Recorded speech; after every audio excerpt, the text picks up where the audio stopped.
Good afternoon students. Last time we have completed our nervous system and today we are going to see our next unit, that is muscle. All of you know about the muscle. Muscle म्हणजे काय आपल्याला माहिती आहे. आपण म्हणतो की आपल्या बॉडीमध्ये मसल्स प्रेझेंट आहेत. मसल्समध्ये these are nothing but the fat bodies. Okay. Muscle is a soft tissue found in animals. Okay. These are the soft tissues आहेत.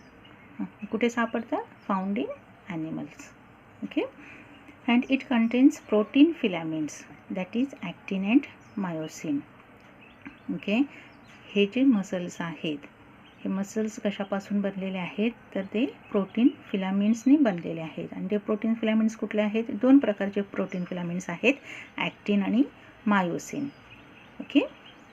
The muscles contains protein filaments, that is actin and myosin.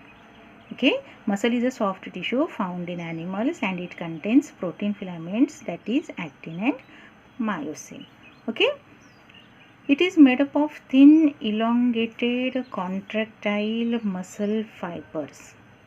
Okay. आपण जे म्हणतोय muscles हे कशापासून बनलेले आहेत? It is made up of thin म्हणजे अगदी बारीक, इलॉंगेटेड लांब, कॉन्ट्रॅक्टाईल म्हणजे आपण जे कॉन्ट्रॅक्शन आणि रिलॅक्सेशन म्हणतो, प्रसरण पावणे आणि आकुंचन पावणे. ओके. हे जे आहे आपल्या बॉडीत, हे कशामुळे होत असतं? ते मसल्स फायबर्समुळे. Okay. It is made up of thin elongated contractile muscle fibres. आणि हे मसल फायबर्स कसे आहेत? कॉन्ट्रॅक्टाईल आहेत, म्हणजेच आकुंचन पावणे, प्रसरण पावणे ह्याचं हे ॲबिलिटी आहे. ओके. दीज आर कॉन्ट्रॅक्टाईल टिश्यू, म्हणजेच काय ते कॉन्ट्रॅक्टाईल फायबर्स आहेत, तेच त्याच्यापासूनच कॉन्ट्रॅक्टाईल टिश्यू हे बनलेले आहे. Has ability to contract due to protein filaments, that is actin and myosin. Okay. इथं म्हटलेलं आहे की दोन प्रकारचे फिलामेंट्स प्रेझेंट आहेत. कुठले आहेत? ॲक्टिन आणि मायोसिन. ओके. आणि ह्या ॲक्टिन आणि मायोसिन फिलामेंट्समुळे it has the ability to contract. Okay. म्हणजेच काय की जे आकुंचन आणि प्रसरण पावण्याची जी ॲबिलिटी आहे ते कशामुळे आहे? की ह्या प्रोटीन फिलामेंट्समुळे. ते प्रोटीन्स कुठले आहेत? ॲक्टिन आणि मायोसिन. ओके. इथे लक्षात, the muscular tissue has ability to contract due to protein filaments, that is actin and myosin. Okay. Now muscle fibers are innervated with nerves. Now what is meant by innervated? म्हणजेच muscle fibers are innervated with nerves. Now what is meant by innervated? Innervated म्हणजे याच्यात nerves present आहेत. Okay. Muscle फायबर्समध्ये nerves, neurons present आहेत. Okay. That means these muscle fibers are innervated with nerves. Now vascular vessels are present, okay, in muscle fibers and blood vessels are also present. Okay. Okay. These muscles contains vascular and blood vessels are also present. Okay. The next, 40% of our total body weight is because of muscles. Okay. आपण म्हणतो की जर suppose आपण म्हटलं की 100% body weight असेल. Okay.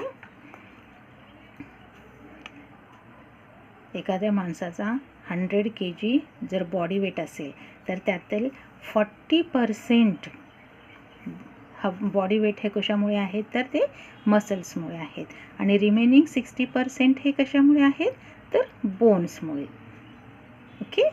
म्हणजे आपण समजा 100 किलो एका माणसाचं वजन धरलं, 100 किलो नसतंच. Okay. Average weight is 60 to 90%, 90 kg. Okay. जर समजा आपण सपोज म्हटलेलं आहे, ओके, 100 kgचा जर एखादा माणूस असेल तर त्या 100 पैकी 40% वजन जो आहे ते कशामुळे आहेत? मसल्समुळे आहेत. आणि 60% वजन हे कशामुळे? तर बोन्समुळे. म्हणजे 100 पैकी 40 किलो वजन हे मसल्सचं भरणार आणि 60 किलो वजन हे बोन्सचं. ओके. सपोज 60 kgचा एखादा माणूस धरला असेल तर त्याचा 40% वेट हा कशाचा असणार आहे? म्हणजे 25 kg of weight is due to muscles and remaining 35 kg is due to bones. Okay, that means 40% of our total body weight is because of muscles. Okay, now types of muscles. There are 3 types of muscles present in animals. That one, first one is non-striated muscular tissue, second one is striated muscular tissue, and third one is cardiac muscular tissue. Okay, जे 3 प्रकारचे muscles tissue present आहेत. पहिला आहे तो non स्ट्रायटेड muscular tissue, दुसरा आहे तो स्ट्रायटेड muscular tissue आणि तिसरा आहे तो cardiac muscular tissue. Okay, today we are going to see our first type of muscular tissue, that is non-striated muscular tissue. Okay, these are also known as or called as smooth muscle fibers. Okay, non-striated muscular tissue is also known as smooth muscle fibers. Okay, now these smooth muscles are broader at the center and tapering at the or narrower at the end. Okay, both the ends are narrower while broader at the center. Okay, now see, suppose this is our non-striated muscular tissue. The outermost layer is known as sarcolemma. Okay, now what is meant by sarcolemma? The outermost protective layer is known as sarcolemma. Okay, here the pinkish border line is known as sarcolemma. It is the outermost protective layer, it is known as sarcolemma. Okay, in the center of the tissue nucleus is present. Okay, and the cytoplasm of the smooth muscle fiber is known as sarcoplasm. Here the sarco means muscle, lemma means protective layer, outer covering. Lemma means outer covering, Sarco means muscles. म्हणजेच काय की मसल्सचा जो outer membrane आहे त्याला आपण sarcolemma असं म्हणतो आणि मसल्समधला जो सायटोप्लाझम आहे त्याला आपण सार्कोप्लाझम असं म्हणतो. Okay, the cytoplasm which is present in the muscle is known as sarcoplasm and the nucleus is centrally placed. Okay, now these smooth muscles are found in wall of visceral organs. Okay, for example stomach, intestine, urinary bladder. Okay, visceral organs कुठले आहेत? stomach, intestine, urinary bladder. Okay, these are known as visceral organs. Visceral means the digestive system, digestive organs, stomach and intestine. And these smooth muscles or non-striated muscle tissue is found in the wall of these stomach, intestine and also in the wall of urinary bladder. Okay, now these are involuntary. Now there are 2 types, voluntary and involuntary. Now what is meant by involuntary? That means these are not under control of brain. Okay, that means these are not under the control of our any conscious. जे आपण जर control करायचा प्रयत्न केला ह्या मसल्सवर तर ते control होत नाहीत.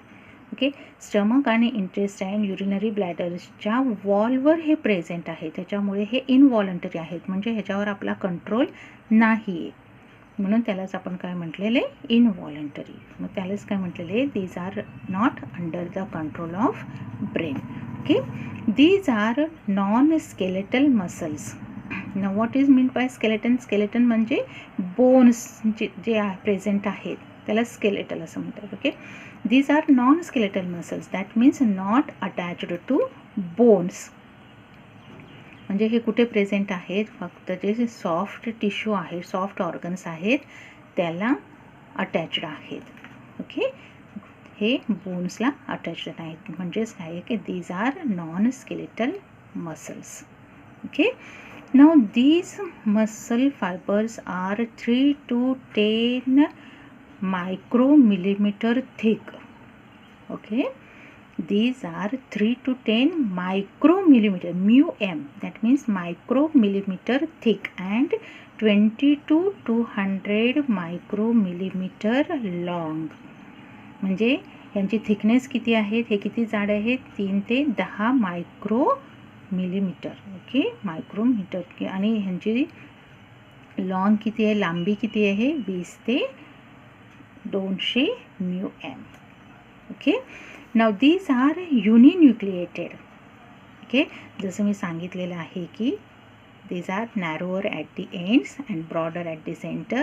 Centrally single nucleus is present. That means uninucleated. Uni means single, nucleated means nucleus.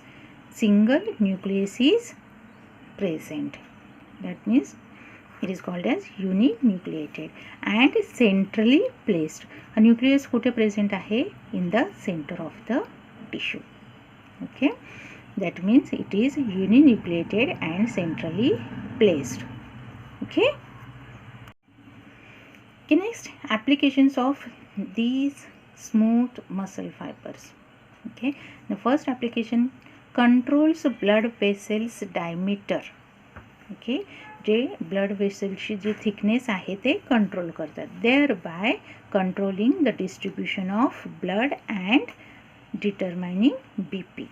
BP म्हणजे ब्लड प्रेशर. ओके, म्हणजे काय करतं, controls blood vessels diameter and thereby controlling the distribution of blood and determining BP. Blood वेसल्सची thickness जी आहे, okay, ते control करत असल्यामुळे त्यातून जो ब्लड फ्लो होतो ते म्हणजेच त्याच्यावर कंट्रोल केलं जातं through these smooth muscle fibres. Okay, आणि त्याच्यामुळेच आपला BP हा जो काय आहे ते कंट्रोलमध्ये राहतो. ओके, म्हणजेच काय, फर्स्ट ॲप्लिकेशन काय आहे, controls blood vessels diameter and thereby controlling the distribution of blood. Distribution of blood म्हणजे काय की ब्लड वेसल्समधून जो ब्लड फ्लो होत राहतो, म्हणजे ब्लड सर्क्युलेशन जे आहे ते कंट्रोलिंग केलं जातं. कशामुळे, स्मूथ मसल्स फायबर्समुळे. आणि त्याच्यामुळे आपला BP जो आहे तो नॉर्मल राहायचा, कंट्रोलमध्ये राहतं किंवा नॉर्मल राहतं. Okay, next, helping to regulate air flow into the lungs. Okay, helping to regulate air flow into the lungs. Air flow काय आहेत की ऑक्सिजन इनटेक आहे आणि carbon dioxide outward. Okay, inhalation oxygen, exhalation carbon dioxide. हे जे breathing आहे, respiration जे आपण म्हणतो की ऑक्सिजन आपण आत घेतो आणि कार्बन डायऑक्साईड बाहेर फेकलं जातं, हे रेग्युलेशन करायला मदत कोण करतो, smooth muscle fibres. Okay, that means helping to regulate air flow into the lungs. Okay, न third, to help move food down to gastrointestinal tract via peristalsis. म्हणजेच काय की हे स्मूथ मसल्स इथं फर्स्ट आपण सांगितलेलं आहे. Okay, these are found in the wall of visceral organs. म्हणजे कुठे प्रेझेंट आहेत, स्टमक आणि इंटेस्टाईनमध्ये आहे. ओके, इथं काय म्हटलेले, GI म्हणजे गॅस्ट्रो इंटेस्टायनल ट्रॅक्ट, GI ट्रॅक्ट. म्हणजेच काय की फूड मटेरियल जे आहे ते स्टमकमधून इंटेस्टाईनमध्ये खालच्या बाजूला पास ऑन करण्यासाठी हे स्मूथ मसल्स मदत करतात वाया पेरिस्टाल्सिस. म्हणजे पेरिस्टाल्सिस म्हणजे काय की फूड फ्लो जो आहे तो स्टमकमधून इंटेस्टाईनमध्ये पाठवणे. ओके, म्हणजे फ्रॉम स्टमक टू इंटेस्टाईनमध्ये जो फूड मूव डाऊन होतो. ओके, स्टमक हा वरच्या बाजूला प्रेझेंट आहे, सॅक लाईक बॉडी आहे. Okay, this is rough diagram of stomach and here is the intestine called intestine. हे काय आहे, स्टमक आहे. ओके, खालच्या बाजूला काय आहे, इंटेस्टाईन आहे. मग फूड जो आहे फॅरिंग्स आणि इसोफॅगसमधून स्टमकमध्ये येतं. ओके, आणि ह्या स्टमकमधून खाली पास ऑन करण्यासाठी हे स्मूथ मसल्स मदत करतात. आणि हे खालच्याच दिशेने जाण्यासाठी परत रिव्हर्स वर येणार नाही. ओके, हे पाहायचं काम पण हे काय करतात, स्मूथ मसल फायबर्स बघतात. म्हणजेच काय की फूड जे आहे passing down from stomach to intestine, ह्याला पेरिस्टाल्सिस म्हणतात. म्हणजे एकाच दिशेने वरून ते खाली एकाच दिशेने जे फूड मूव डाऊन होतं त्याला पेरिस्टाल्सिस असं म्हणतो, की परत ते रिव्हर्स वरती येत नाही. Okay, this is the peristalsis. And to this peristalsis these smooth muscle fibers help to aid movement of urine out of the body. Next काय आहे, help to aid movement of urine out of the body. म्हणजेच काय, urine हे बॉडीच्या बाहेर फेकण्यासाठी सुद्धा और बॉडीच्या बाहेर टाकण्यासाठी सुद्धा हे मदत करतात. ओके, कारण का की युरिनरी ब्लॅडरच्या वॉलमध्ये सुद्धा हे मसल फायबर्स प्रेझेंट आहेत. म्हणून काय करतात की युरिन बाहेर बॉडीच्या बाहेर जाण्यासाठी मदत करतो. ओके, प्रेझेंट इन वास difference. Okay, now what is meant by vas deferens? Vas deferens is the part of male reproductive tract. Okay, vas deferens is the male reproductive ट्रॅकचा एक पार्ट आहे. ओके, हे स्मूथ मसल फायबर्स या वास डिफरन्समध्ये सुद्धा present आहेत आणि हे काय करतात, help move sperms through the system. म्हणजेच काय की हे स्पर्मसुद्धा मूव डाऊन होण्यासाठी हे स्मूथ मसल्स मदत करतात.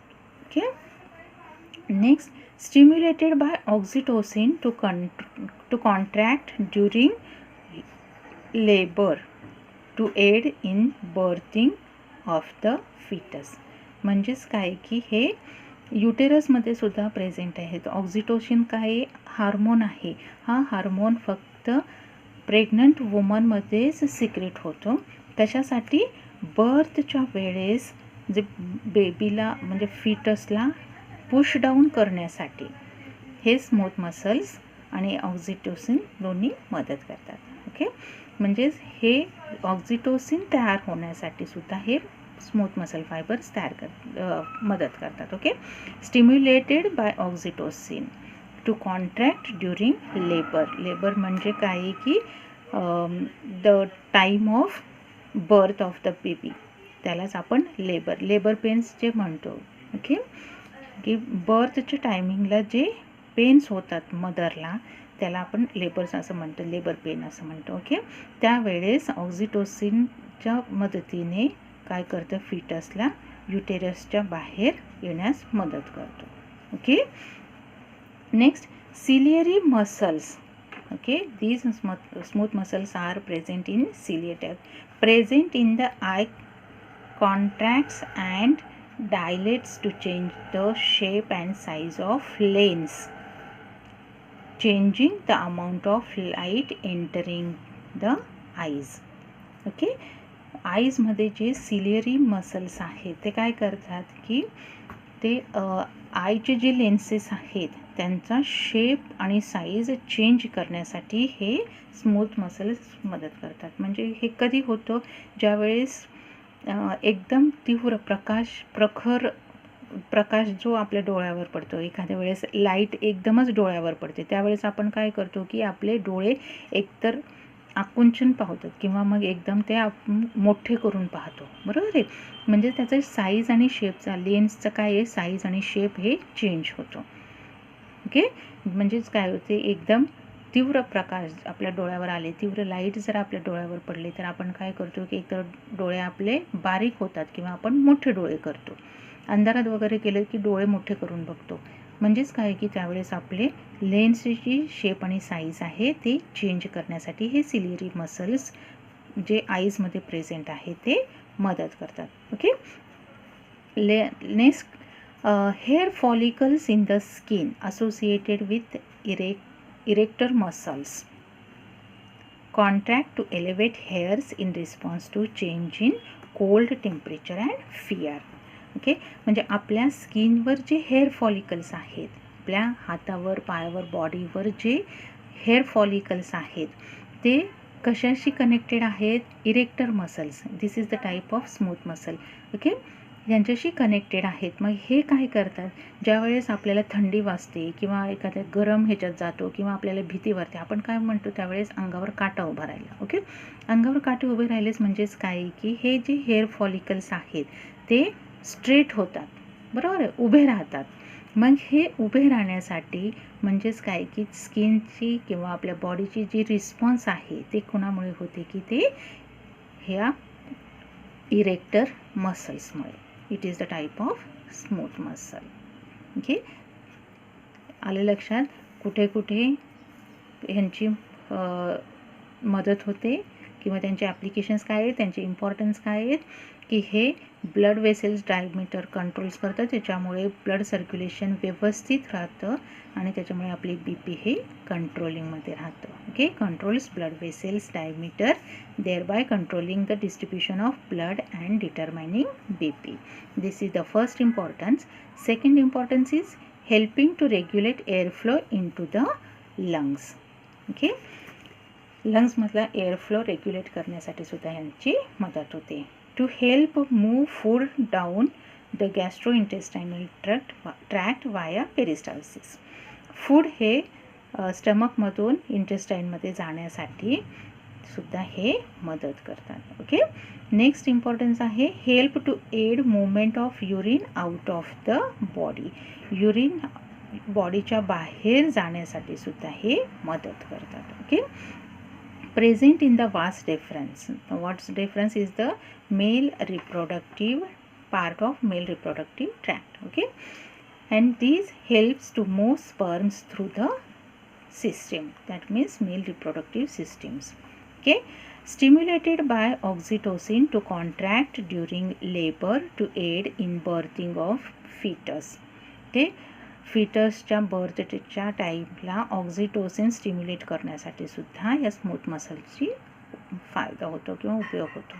Okay, ciliary muscles present in the eye contracts and dilates. Contracts म्हणजे लहान होणे, डायलेट्स म्हणजे मोठे होणे. Okay, to change the shape and size of lens. हे लेन्स कुठले आहेत? आईजमधले लेन्स आहेत. Okay, changing the amount of light entering the eyes. डोळ्यावर जे लाईट अमाऊंट चेंज होतो म्हणजेच काय एकदम तीव्र प्रकाश किंवा मग एकदम अंधारात गेलो की म्हणजे हे कॉन्ट्रॅक्ट आणि डायलेट्स जे होतात ते लाईटच्या अमाऊंट चेंज झाल्यामुळे होतात, त्यालासुद्धा हे सिलियरी मसल्स काय करतात? मदत करतात. ओके, आईजला. Hair follicles in the skin associated with arrector muscles contracts to elevate hairs in response to change in cold temperature and fear. Okay, हे जे इरेक्टर मसल्स आहेत ते स्किनच्या हेअर फॉलिकल्सला मदत करतात. कशाला? टू एलिव्हेट हेअर्स, म्हणजे आपण जे म्हणतो अंगावर काठा आला किंवा मग हेअर्स उभे राहणार. ओके, आपल्या अंगावर बॉडीवरचे जे स्किन आहे, बॉडीवर जे हेअर फॉलिकल्स आहेत ते उभे राहतात. कशामुळे? इरेक्टर्स मसल्स आहे ते कशाच्या रिस्पॉन्समुळे होतात? Change in cold. जर थंडी एकदमच थंडी वाजली किंवा एकदमच दरदरून घाम फुटला म्हणतो आपण, टेम्परेचर आले असेल तर, किंवा मग फिअर एकदमच घाबरलो गेलो तर त्यावेळेस आपल्या अंगावर काटा उभा राहतो. बरोबर आहे, म्हणजे काटा उभा राहतो म्हणजेच काय की इरेक्टर मसल्स काय करतात की हे हेअर फॉलिकल्सला एलिव्हेट करतात. Okay, that means they stand by. त्यालाच आपण अंगावर काटा उभं राहणे असं म्हणतो. Okay, this is all about our smooth muscles. Next time we will see next, that is cardiac muscle tissue.